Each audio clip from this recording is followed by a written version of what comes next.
There's a question that came in this week asking about what my opinion is on cold water immersion, just like taking a cold bath, and the fact that there's a lot of conflicting information out there on whether they're good or the bad, for recovery. And I think that they are fantastic. I really, really like them. I don't use them every single day or all that frequently. Maybe once a week, once every other week at most. But the more important conversation, as seems to be every single time someone asks a question and I give my opinion on it, is that they are used with the wrong purpose or just with the wrong information. I just had a really, really good information with a friend of mine today who is a chiropractor, and we were talking about that a single tool, no matter what the tool is, can be used in 20 different ways with 20 different intentions. And unless you know exactly what intention you are using something with, and therefore what the expected outcome is supposed to be because of that intention and that use, then it's really hard to say whether or not something is good or bad for recovery. Like, it could be absolutely phenomenal for one aspect of recovery, but if you're not using it for that reason, then it seems like it's really bad, and vice versa.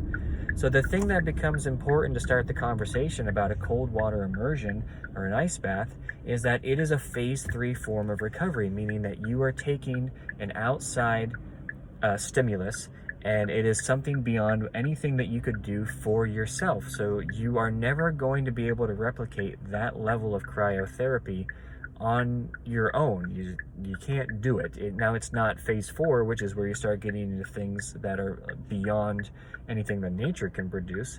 That's when you would be doing something like cryotherapy, where you have these extreme subtemperatures that you go into. But it is a rather intense form of cryotherapy beyond anything you could do for yourself, so it shifts into phase 3. Now, the reasons that I like it are fairly unconventional, or just not the typical conversation that people have. Like, I don't consider it a form of acute therapy, even though you might feel a little bit better after doing it. I like to think of it as more of a long-term maintenance because of the effects that it has that I've seen through research. And one of those, the first of the big 3 that I like, is its effect on mitochondrial production and just genesis. Because what happens is, under the cold conditions, you're actually going to start to kill off the old, weakened mitochondria. There's very good research that shows this, and when you do that, you're getting rid of the weakened mitochondria that don't produce as much ATP. Now, everything in the body is going to be run on ATP. And if you can have mitochondria that produce more ATP, part of what they are going to be powering is the recovery process. Therefore, you're going to have more energy given to that process. Therefore, increased recovery. Now, that whole thing is going to take time. You're not going to just hop in, have them get killed off, make new ones, boom, like that. Like, it takes time. So you have to be consistent with that. But that is one of the things that cold exposure in general does. And a cold bath is a form of cold exposure.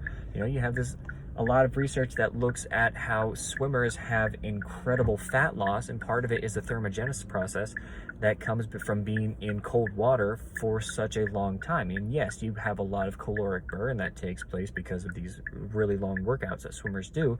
But another part of it is number 2, that looks at the brown fat stimulation from cold exposure, and that's going to drive thermogenesis, which is going to increase metabolism, which is going to help increase energy production. And part of that energy production is therefore going to go towards taking care of the damage that has been created from training and the inflammation that comes from training.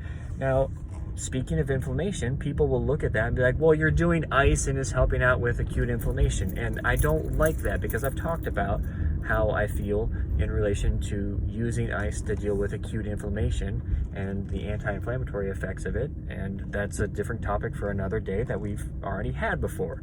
But instead of looking at it for that reason, you're looking at it as a way of instigating other systems in the body, which are then going to help out with the inflammatory process, so that you're, again, looking at the chronic effect on the recovery process, not the acute. And then number 3 is the effect on blanking. Shit, I got too distracted talking about other things. What did we say? So we had mitochondria production, we had the brown fat, and number 3 oh, there we go. White blood cell count. So one of the things that happens when you have exposure to cold is you have this immune response and the body starts producing more white blood cells in addition to other things, but that's one of the things. And so if you have the body having this heightened immune reaction to the cold exposure, then you have this systemic effect of increased immunity. One of the things that happens from training is it takes a hit on the immune system. This is why a lot of the times you see people get very, very sick after chronic exercise. And one of the forms, if you look at people, their immune system, there's good research on the immune system post-marathon. So you have this very long duration, high intensity competition, and at the end of it, people's immune system is destroyed, just absolutely destroyed. So if you have something that's going to bolster the immune system and help the body to deal with the inflammation and the damage that comes from the training, then you are going to help balance out some of the energy that the body needs, or energy for systems that the body needs in order to deal with the damage of the training. Now, again, these are unconventional ways of looking at cold exposure, and in this case, a cold bath, on how they're going to help recovery. And I think that is largely because people look at the acute effect. Like, do you go in, get out, and then all of a sudden feel better? No. Could you? Yeah. Is it likely? No. But instead, look at the systemic effects and how that's going to help you in the long run on your recovery, and not in the moment. And suddenly it's a much easier conversation to have. Unfortunately, it's a conversation that most people don't have, and that's why it seems like there's so much conflicting information out there on whether it's good or bad.